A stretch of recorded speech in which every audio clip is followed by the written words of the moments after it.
La introductoria al Requiem de Verdi. Es una oportunidad muy valiosa para mí tener este espacio para platicar un poco con ustedes acerca de lo que vamos a escuchar. Es de entrada una obra rara, pero no porque sea difícil. Es rara porque estamos hablando de una obra musical con propósitos aparentemente religiosos, escrita por un compositor que no se caracterizó por escribir música religiosa. Giuseppe Verdi no necesita ninguna presentación. Estamos hablando de uno de los compositores de ópera más famosos de toda la historia. Mencionar títulos como Aida, como Rigoletto, como La Traviata, son del dominio público. Sepamos o no sepamos de ópera, hayamos o no hayamos escuchado estos títulos. Pero de pronto decir Requiem, misa de Requiem, de entrada, ¿qué quiere decir Requiem? Requiem o Requiem, si lo queremos pronunciar en latín, querría decir descanso. Es una palabra en latín tomada de un fragmento de la liturgia de la misa para los difuntos, una misa fúnebre. Es decir, estamos hablando de una ceremonia religiosa que conmemora, no celebra, conmemora o rinde homenaje a una persona que ha fallecido. Entonces suele tener un propósito muy específico. No es como escribir una misa normal. Una misa es música que se hace para que se pueda interpretar en cualquier misa, en cualquier liturgia dominical, cotidiana. Sin embargo, una misa de Requiem, una misa de difuntos, habitualmente está destinada a alguien que murió, obviamente. Verdi destinó esa obra a la muerte del otro italiano famoso o célebre como él. Es decir, Italia, 1874 se estrena este Requiem. Italia tiene dos grandísimos personajes, los dos hombres más famosos de Italia. Y nos referimos precisamente a Giuseppe Verdi y Alejandro Manzoni. Alejandro Manzoni fue un poeta famosísimo italiano, pero además es un poeta famoso porque hizo algo importante. Cuando nosotros decimos Italia, estamos a veces cometiendo un error de geografía política, dependiendo de cuándo digamos la palabra. Si decimos Italia en 1840, es un error, porque Italia no existe. Si decimos Italia en 1780, sigue siendo un error, Italia no existe. Italia, lo que hoy entendemos por Italia, era un conjunto de ducados y de reinos que más bien se convertían en un botín, un regalo, y a veces un regalo a familiares de los Habsburgo, que de pronto la emperatriz María Teresa le regalaba a su sobrino un ducado. Órale, te hago duque de Nápoles, te quiero mucho y de cumpleaños te regalo el ducado de Nápoles. Es así, no estoy exagerando. Y los franceses también peleaban por esas zonas, los prusianos. Tampoco podemos hablar ni de alemanes ni de austriacos porque todavía no existen. ¿Por qué comento todo esto? Porque en 1850 y pico empieza el proceso de unificación italiana, cuando todos estos reinos, las dos Sicilias, Piamonte, Véneto, Toscana, Nápoles, todos estos ducados y reinos empiezan ya a unirse porque saben que tienen una identidad común. Pero hay algo que todavía no tienen en común, y por eso mencioné esto cuando hablé de Manzoni. ¿Saben qué no tienen en común? El idioma. Porque realmente los piamonteses hablan piamontés, los napolitanos hablan napolitano, los sicilianos hablan siciliano, los romanos hablan algo mucho más parecido al italiano, los toscanos, los florentinos sí hablan un idioma ya mucho más cercano al italiano. Entonces, entre otras cosas, lo que tienen que hacer para unirse es primero ponerse de acuerdo en una lengua, es básico. ¿Y cómo se pone un país de acuerdo en una lengua? Si hubiera cine, pues hacen ya las películas en un mismo idioma y entonces todo el mundo empieza a ver las películas en un idioma y deciden este es nuestro idioma. Dirán, ¿qué tiene que ver todo esto con el Requiem? Van a ver que tiene que ver mucho.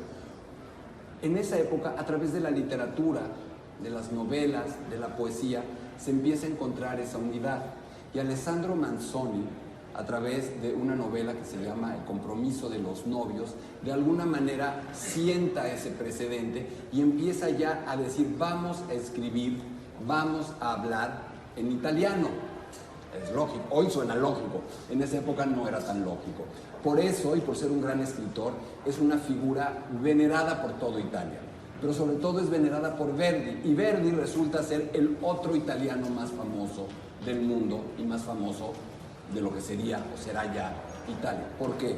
Porque finalmente la ópera es un invento italiano, es un invento de un grupo de florentinos, y la ópera se hace básicamente en italiano y es un elemento de unidad nacional también. Todos los italianos aman la ópera. En esa época la ópera es un lenguaje, es un espectáculo popular. No hay teatro, pero no como lo entendemos hoy.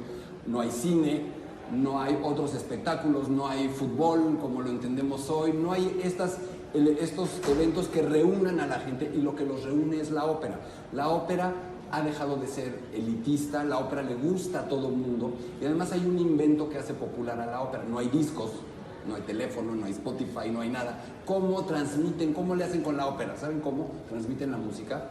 Con los organitos, los cilindros, el organillo de la calle. Ahí pueden picar los papelitos estos de tal manera que activen el mecanismo, le dan vuelta a la manivela y suena la música. Y las arias de Verdi, las arias de Donizetti, las arias de Bellini, de estos grandes compositores, se difunden así. Todo esto para decir que Verdi es un personaje muy famoso, tan famoso que su nombre es utilizado como un eslogan político. Imagínense, el eslogan político, el grafiti con el que pintan todas las calles en lo que va a ser Italia, para hablar de la unificación sin decir lo que están haciendo, para que no los ataquen, para que no los encarcelen, usan una clave. ¿Y saben cuál es la clave?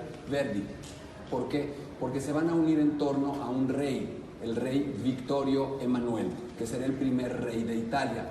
Vittorio Emanuele, rey de Italia, Verdi.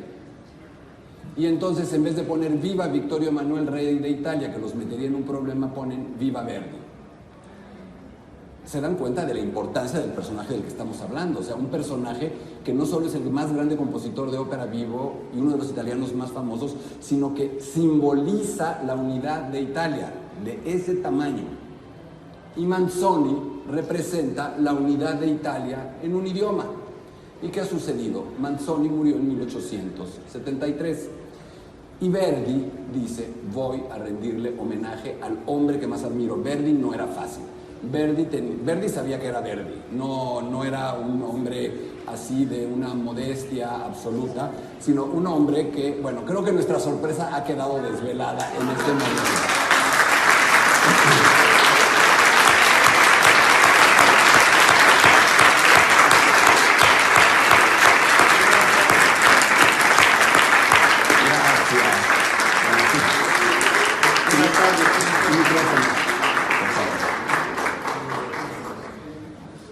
Afortunadamente nadie preguntó por qué había dos sillones, ¿eh? Bien. No tuvimos... Tú sí preguntaste. ¿Y qué respondieron? ¿Quién sabe? Es un privilegio enorme tener... ¿La están pasando bien? ¿Se están enterando de todo lo que representa esa obra magna de Verdi? Para mí, creo que dentro de las obras religiosas, creo que es de lo mejor que hay. Y yo les comentaba que en algún sentido es una obra rara, porque Verdi no se caracterizaba por escribir música religiosa. No, pero el hecho es que al principio fue un poco criticado, porque dijeron que era muy operática la obra.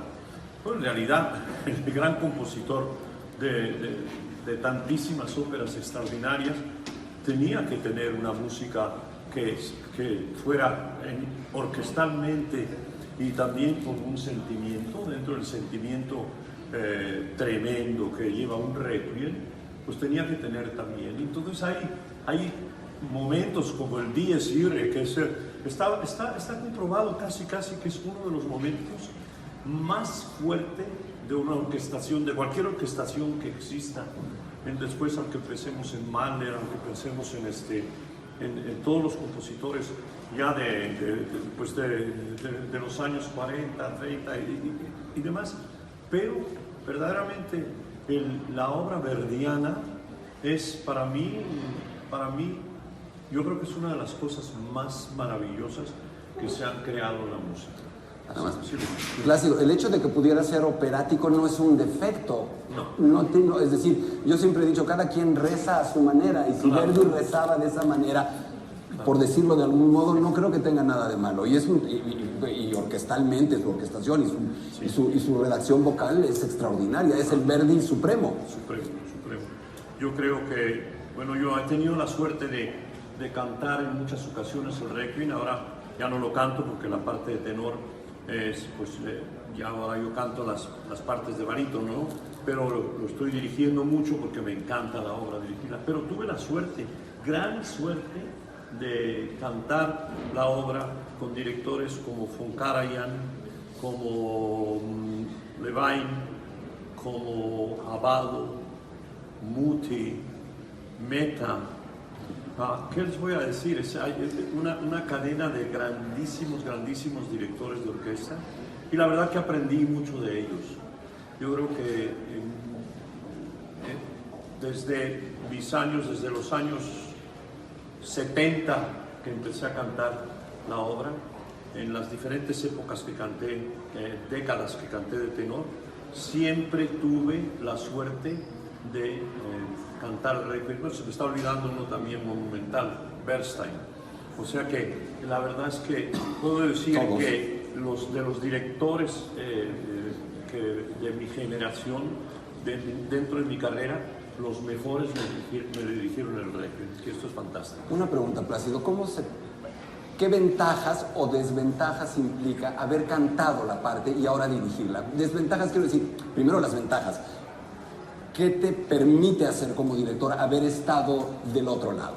Bueno, las ventajas son que obviamente pude profundizar en la obra desde muy pronto, porque esto se suma a los grandes directores que tuve en el Requiem, a las grandes orquestas, ¿no? Porque ahí está la Berlin Filarmónica, también con Daniel Barenboim, también lo hice, la Berlin Filarmónica, la Viena Filarmónica, la New York, Chicago, todas las orquestas más grandes, ¿no? O sea que fue una ventaja, desde luego, y además aprendí la obra desde muy pronto, y ahora es como si he vivido toda una vida con el repertorio verdiano, y en particular con esta obra, porque sinfónicamente para un director es algo increíble.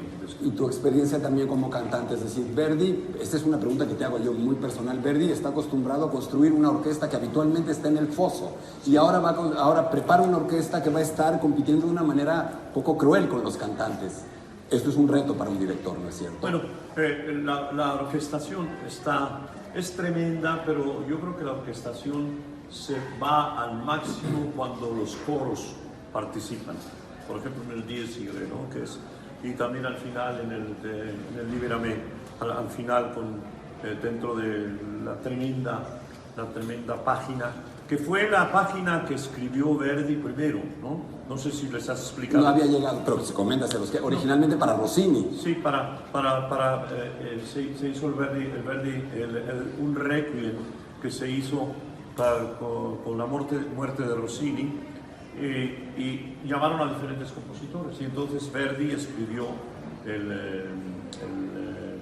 el Libérame, el último movimiento, que es una obra por sí sola, es maravillosa para la soprano, los coros y la orquesta. Pero después, ya creo que fue para la muerte de Manzoni. Es lo que les comentaba, no se llega a hacer el Requiem para Rossini. Sí, para Rossini, y entonces él construye este Requiem maravilloso. Así es que tuvimos la suerte de que yo creo que encontraron que no había calidad en la combinación de los demás compositores, y Verdi llegó barriendo con todos, vamos a hablar. Claro, porque el Requiem para Rossini originalmente era un homenaje de Verdi a Rossini, pidiéndole a todos los compositores famosos italianos que hicieran un pedacito. Sí. Entonces, pues quedaba de chile, de dulce y de manteca. Sí, exactamente. Algo que siempre he querido preguntarte, y tengo la oportunidad de hacerlo en público. Verdi acaba de escribir Aida, escribe el Requiem, y parece que cierra la cortina y dice, se acabó, y un silencio de 16 años antes de llegar al Otello. ¿Tú cómo te explicas ese silencio, Plácido? Es un misterio, un compositor donde en algunos años llegó a escribir 2 o 3 óperas, por ejemplo el Hernani y Due Foscari, de la primera parte de las óperas más jóvenes, las escribió 2 óperas en un año, y después el hecho de Rigoletto, Traviata y Trovador también, que están tan pegaditas, y que por 16 años yo creo que, porque después de esto, ¿qué pasa? Que después de esto nos viene con la segunda versión de Boccanegra, con el Otello y con el Falstaff. Yo creo que él, a pesar de todas las obras maravillosas que hizo, y ya también de lo que fue la Ida y el Requiem, él se sintió un poco, pensó que orquestalmente Wagner había descubierto un nuevo mundo.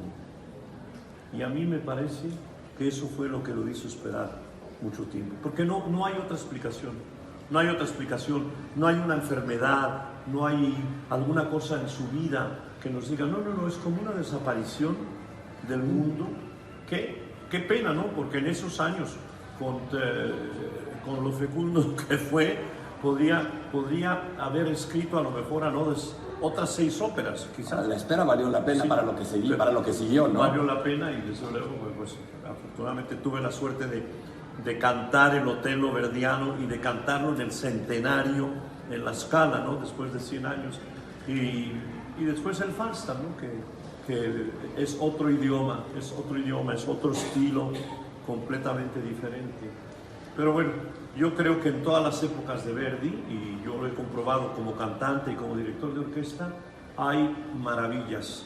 Y entonces no puedes decir qué época fue mejor y qué ópera es mejor. No se puede comparar.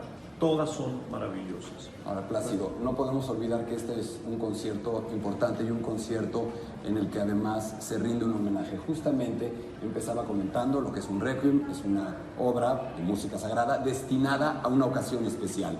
En esta ocasión, esta obra, este concierto, está destinado a la memoria de tu madre, a la memoria de doña Pepita Envil, y me parece que es una buena oportunidad ligar lo que sucedió ayer en la Feria del Libro, en el que se presenta un libro de zarzuela que tú presentaste, con este concierto que rinde homenaje a tu madre, que fue una de las figuras fundamentales junto con tu padre para que la zarzuela no llegara, sino se arraigara completamente en este país. Y pues nosotros tenemos que estar muy agradecidos a la zarzuela, porque eso en alguna medida te hizo existir y te trajo acá. Exactamente. Así es que para mí Guadalajara tiene una importancia tan grande. ¿Por qué? Porque el amor que tuvo el público por mis padres, y el hecho de que yo, la primera vez que estuve en un escenario cantando algo, que fueron los Molinos de Viento, fue exactamente aquí en el Teatro Degollado. Así es de que imagínense. Después vine al centenario del Degollado con la Lucia. Después, ahora, hace 2 años celebramos Operalia aquí con los 150 años del Degollado, o sea que he estado muy ligado.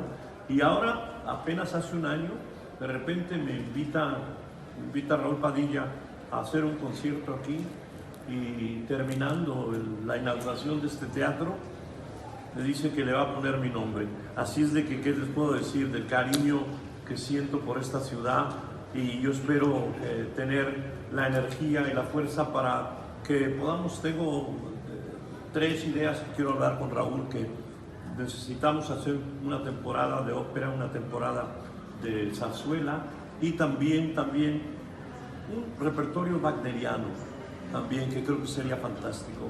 Así es de que espero verlos todavía en alguna ocasión, aunque los años pasan, pero me siento con fuerza y energía.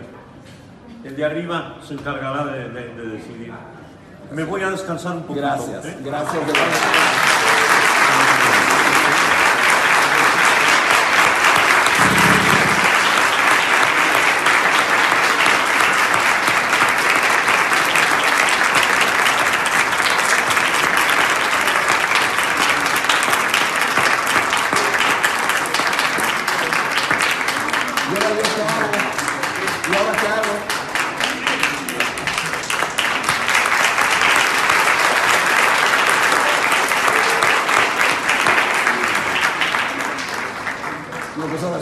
platicó, ¿no? ¿En qué íbamos? No, la verdad es que teníamos desde hace tiempo planeada esta sorpresa, pero no era tan sencilla. El hombre que acaba de levantarse en ese sillón es conocido por muchas cosas, y también por su generosidad, pero de pronto es conocido por su generosidad macro, es decir, sabemos que ha ayudado a causas increíbles, sabemos que ha ayudado a las víctimas de los terremotos en México, de huracanes, etcétera. Pero es un hombre que también puede depositar su generosidad en esos pequeños detalles, como diría Puccini, en esas pequeñas cosas. Y venir hoy para acá a hacer esto, me parece que tiene que ver con algo y me gustaría que lo leyeran así y me gustaría que lo transmitieran así. Este es un conjunto de artes escénicas. Es un conjunto de artes escénicas maravilloso de la Universidad de Guadalajara, con teatros de punta. De verdad, he visto teatros en muchos lugares del mundo y les puedo decir que estos teatros, el Teatro Plácido Domingo, es un teatro que podría estar en el Festival de Salzburgo, que podría estar en Viena, que podría estar en Londres. Es un teatro con esa excelencia. Y lo que Plácido está haciendo el día de hoy es acompañarnos a una actividad que también hace y hará más este conjunto de artes escénicas, que es la formación de públicos.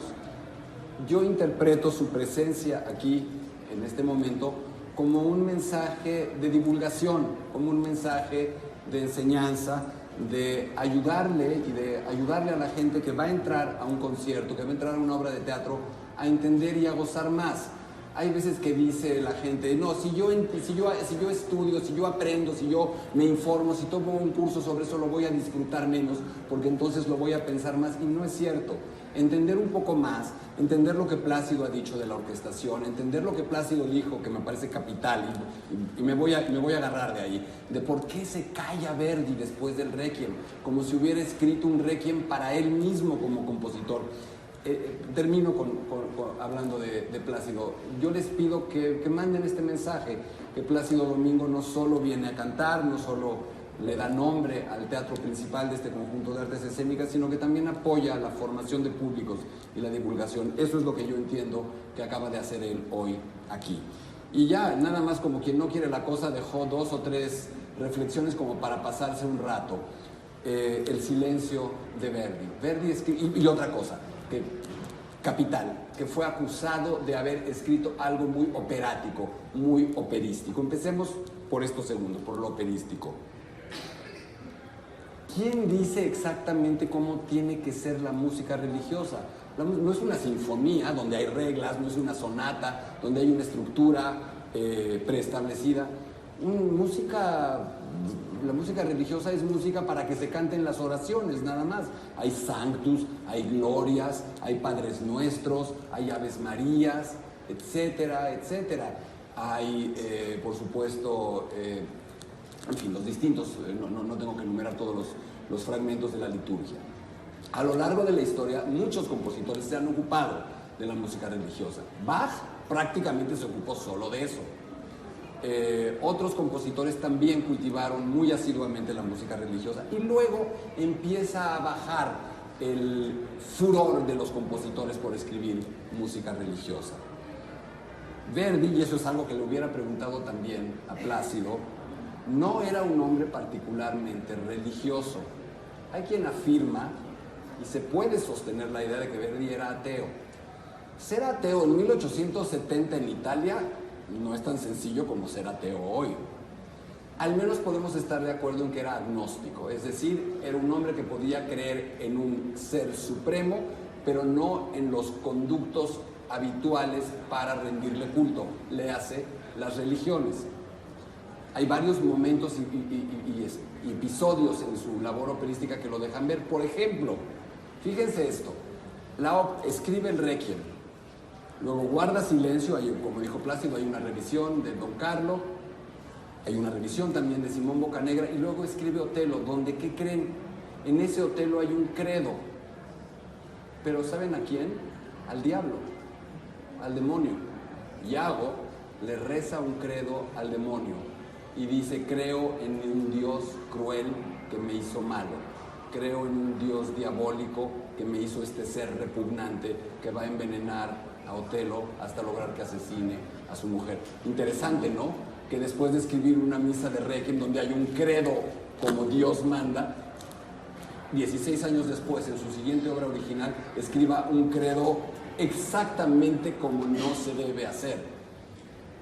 Y fue una petición expresa de Verdi a su libretista, Rigo Boito. Entonces, me llama la atención eso, y eso explica de alguna manera lo que van a escuchar. A mí me parece que lo operístico del Requiem es que Verdi está acostumbrado a contarnos historias con su música. No puede vivir sin historias, sin teatro. Entonces, la pregunta sería, si este Requiem es operístico, si de verdad Verdi está disfrazando aquí una ópera, ¿de qué se trata la ópera? ¿Cuál es el tema de la ópera? Y me parece que lo que lo explica es el dies irae, es decir, estos momentos de terror y de pavor ante la muerte y ante el juicio final. Eso es un tema operístico, un individuo que tiene miedo ante algo atroz que puede suceder. Entonces, si de verdad contara un cuento y no estuviera rezando, ese es el cuento que estaría contando. Por otro lado, Plácido habló de la orquestación. ¿Qué es la orquestación? La orquestación, en principio suena como, preguntar qué es la orquestación es como una pregunta tonta, ¿no? Pues es, ¿cómo escribes para la orquesta? Sí, pero ¿qué quiere decir? ¿Cómo escribes quiere decir cuántos violines vas a tener, cuántas violas, cuántos violonchelos, cuántos contrabajos? Eso, órale, eso es negociable. Pero luego vas a decidir qué instrumentos de aliento vas a tener. Los instrumentos de aliento pueden ser metales, que suenan durísimo, el trombón, la tuba, el corno, la trompeta, o instrumentos de aliento más dulces, más suaves, que conocemos como maderas. El clarinete, el oboe, la flauta misma, aunque sea de metal, se ubica en la sección de las maderas. Entonces, cuando un compositor decide cómo va a orquestar, es como un pintor que decide qué técnica va a usar. Va a usar una acuarela diluidita, suave, va a usar un óleo suave, va a usar un óleo más denso, va a usar acrílico, y de pronto podemos ver cuadros con unas plastas que literalmente se salen del cuadro. Verdi está utilizando una orquestación masiva, una orquestación enorme, con muchísimas cuerdas, con percusiones y con muchísimos metales. Si, como les comenté hace un momento, al no ser una ópera, la orquesta no está hundida en ese hoyo al que llamamos foso, sino que está arriba junto con los cantantes, se pueden ustedes imaginar que la demanda en decibelios del cantante tiene que ser muchísimo mayor y que el director tiene que tener un cuidado enorme. El trabajo de un director de orquesta que acompaña a cantantes básicamente consiste en 2 o 3 cosas. La primera es no taparlos. La segunda es trabajar bien con la orquesta. Y la tercera es encontrar cosas nuevas, hacer una verdadera lectura, una relectura de la partitura.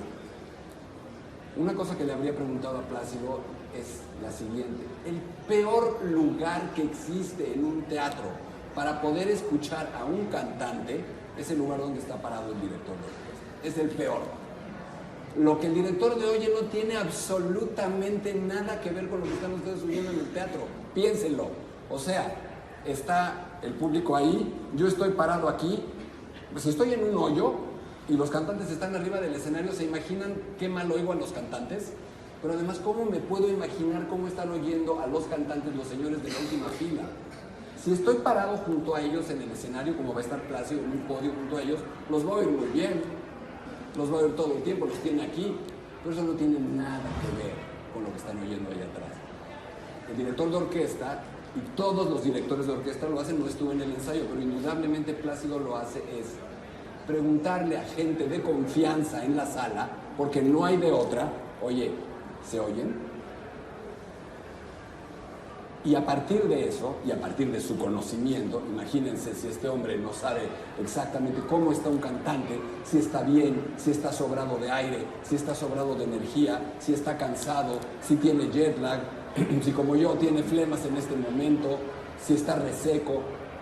Finalmente, los cantantes, a diferencia de los demás ejecutantes, son el ejecutante y el instrumento al mismo tiempo. Esta frase la uso siempre. ¿Ustedes han visto alguna vez a un piano nervioso antes de un concierto? ¿Han visto a un fagot resfriado o a un arpa preocupada por un problema doméstico? Los cantantes son esos instrumentos y esos ejecutantes, y les pasa lo que nos pasa a todos. Un director de orquesta tiene que estar muy receptivo a eso y entender qué mejor que un hombre que ha cantado, que tiene el récord mundial y galáctico de funciones de ópera cantada, nada más en el Met de Nueva York, nada más en el Met. Cumplió 50 años de cantar en el Met y más de 600 funciones solo en un teatro. La experiencia vocal de Plácido es absoluta. Estamos hablando de uno de los más grandes cantantes de la historia pasada, presente y futura de este género. Entonces, dejo un poco la interpretación para regresar a Verdi. Plácido habló de la orquestación. Y Plácido me parece interesante, puede ser discutible, pero es muy argumentable. Dice que tiene que ver con la orquestación. Claramente tiene que ver con Wagner lo que sucede. Wagner y Verdi son rivales acérrimos, pero no tanto entre ellos. Ellos, que no se conocieron, se deben haber respetado muchísimo, porque no eran tontos. Los que en cambio no se respetaban eran sus seguidores. Como seguidores de Messi y de Cristiano Ronaldo, se podían matar entre sí para decidir quién era mejor. Ellos estaban un poco menos preocupados por eso. Pero lo que es cierto es que Wagner había descubierto algo, como comentó el maestro Domingo. Había descubierto que había otro potencial para la orquesta. Y Verdi guarda silencio probablemente porque se asusta. Porque ya con el Requiem dice: me estoy wagnerianizando demasiado. Esta ya es una orquesta excesiva. Y decide, insisto, guardar silencio. Pasan 16 años después de la escritura del Requiem, en las que el hombre, el compositor de ópera más famoso del mundo, se dedica a estar en su finca en Santa Ágata. Verdi es trillonario, o sea, tiene todo el dinero del mundo, es el segundo compositor millonario. El primer compositor millonario fue Rossini, segundo compositor millonario Verdi, tercer compositor, pero mucho más millonario todavía, Puccini. Se calcula que Puccini dejó $250 millones de regalías, de puros derechos de autor y de interpretación de sus obras, lo cual me parece increíble saber que esas cifras la pueden manejar compositores y músicos que no sean Maluma o que no sean otros. Da muchísimo gusto decir que esos compositores tenían ese dinero. Verdi lo tenía. ¿Por qué hablo del dinero? Porque a quien dice ya no necesitaba nada, era rico, se va a su mega finca de Santa Ágata, es senador vitalicio de la República Romana, de la República Italiana, y está muy preocupado por nuevas técnicas agrícolas, por nuevas técnicas para administración agrícola, derechos agrarios, y está metido como, se vuelve un hombre del campo ya super pro, y se queda ahí. Tiene que ser su editor, su mujer, su rival, uno de sus rivales en Italia, Rigo Boito, los que poco a poco le tiendan al viejo Verdi, que ya tiene 70 y tantos años, cuando lleva 16 de silencio, lo convencen de que regrese. Y lo convencen con lo único que lo pueden convencer: Shakespeare, que era el amor de su vida. La verdadera religión de Verdi era Shakespeare. Shakespeare no tenía una Biblia en su buró. Verdi no tenía una Biblia en su buró, tenía las obras completas de Shakespeare. Y no se dormía una sola noche, no sin leer un salmo, no se dormía sin leer un fragmento de Shakespeare. Todo esto, para regresar un poco al Requiem, nos habla de un hombre profundamente teatral, un hombre que solo entiende su quehacer desde la teatralidad, desde contar historias, y es algo que va a hacer con este Requiem. Este Requiem, y Plácido también lo comentó, tiene como punto de partida, como si fuera un cristal, un núcleo de un cristal desde el cual se va cristalizando todo y haciendo más grande el Libérame. ¿Por qué? Porque lo que habíamos comentado, 5 años antes, en 1868, ha muerto Rossini, que era el otro gran italiano vivo. Los 3 grandes italianos vivos eran Rossini, Verdi, que era muy joven, era más joven, y Manzoni. Cuando muere Rossini, Verdi, como se dijo, dice, vamos a hacerle un requiem, y lo que es bastante mala la idea de Verdi. Es linda pero mala musicalmente. Vamos a rendirle un homenaje y vamos a pedirle a los grandes compositores italianos, el problema es que no había ninguno grande más que él, que hagan cada uno un pedacito. Tú haces el Sanctus, tú haces el Gloria, tú haces la Comunión, tú haces es que se me va, ¿cómo se dice? El Señor, yo no soy digno que vengas a mí, pero una palabra tuya bastará para sanarme. El Cordero, el Agnus Dei, el Cordero de Dios, que quitas el pecado del mundo. Cada quien hace uno de esto. Y el propio Verdi dice, sí, me va a quedar de chile, de dulce y de manteca esto. Más o menos decimos cuánto dura cada parte, en qué tono está, a qué velocidad deben escribir y lo hacemos. Terminan el Requiem.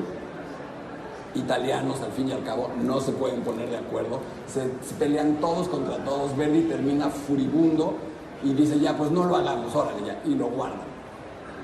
Y Verdi se queda con su pedacito que escribió, el Libérame. Y hay una duda que no podemos esclarecer. ¿De verdad Verdi se esperó a la muerte de Manzoni para escribir el Requiem ya? ¿Qué me dijo? Pues ya, si no nos podemos poner de acuerdo, pues yo hago el mío solito y ya. Más fácil, yo controlo todo en la obra. ¿Lo escribió de verdad porque se había muerto Manzoni o lo empezó a escribir antes? Hay indicios bastante claros de que empezó a escribir antes más partes del Requiem. ¿Por qué? Hay quien dice que porque Manzoni tenía 80 y tantos años y Verdi sabía que tarde o temprano el Requiem le iba a servir a Manzoni y que por eso lo había empezado a escribir antes. El hecho es que cuando muere Manzoni, toma ese fragmento que tenía completado y que Plácido dice puede ser una obra per se de una belleza increíble, y termina la obra. Escribe el Requiem completo, se dirige al ayuntamiento de Milán, al alcalde, y le dice que tiene un Requiem, que quiere que se estrene ese Requiem al año, el 22 de mayo de 1874, que se cumpliría el año exacto de la muerte de Alejandro Manzoni. Por supuesto aceptan. Verdi pone a grandes cantantes, muchas veces, muchísimas. La música religiosa no necesita de grandes cantantes, no es tan complicada, no tiene tantos agudos.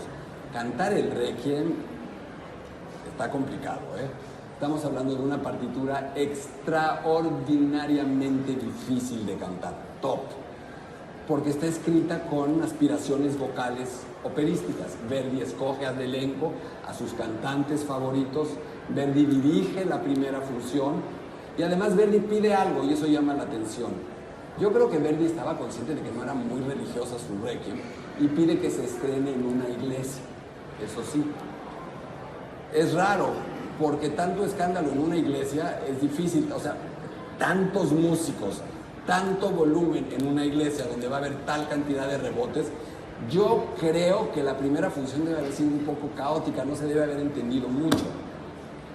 Después, muy poco después, la obra sale de la iglesia y se empieza a hacer regularmente y luego insistentemente en teatros, en salas de concierto y en teatros de ópera. Vamos a terminar en un ratito más, no mucho. Entonces, muy pronto empiezan estas acusaciones. En particular, el que acusa al Requiem de Verdi de operístico, ¿quién es? Un wagneriano. Hans von Bülow. Hans von Bülow fue uno de los principales asistentes de Wagner, uno de los hombres más fieles, devotos y fanáticos de Wagner, que como recompensa a su devoción por Wagner obtuvo que Wagner le quitara a su mujer. Cosima Wagner era la esposa de Hans von Bülow. Lo extraordinario no es que le haya quitado a su mujer, lo extraordinario es que Hans von Bülow siguiera siendo su ferviente partidario, su segundo, y no perdiera la devoción por él. Eso es lo que hacía Wagner. Era un personaje muy complejo que literalmente, en un sentido carismático, habría que decir, embrujaba a la gente y embrujaba su entorno. Y Hans von Bülow, cuando se estrena el Requiem de Verdi, dice: esta es una misa con vestuario operístico. Es decir, no es cierto, no lo dice al revés. Esta es una ópera con vestimenta religiosa. Eso es lo que dice. O sea, este señor ha escrito una ópera y nos pone trajecitos religiosos para que creamos que de verdad es una obra religiosa. y le da, pero con tubo, le pega durísimo. Dice que escribió una porquería, deleznable. En el fondo es un artículo de von Bülow para lucirse, es un artículo para escandalizar. 5 o 6 años después, Brahms, que todavía vive, muere en 1897, Brahms se enfurece y le dice a von Bülow: acabas de decir la más grande estupidez pública que se ha dicho musicalmente. Vas a pasar a la historia por haber dicho una de las más grandes estupideces. Esta es una obra maestra, esta es la obra de un genio, dicha por Brahms. 5 o 6 años después, von Bülow se retracta y Verdi lo perdona. Verdi dice que lo disculpa, von Bülow dice que se confundió, que era una obra muy nueva, que necesitaba escucharla más para poder entender que de verdad es una obra valiosísima. Es importante también que sepan un poco a quiénes van a escuchar hoy cantar.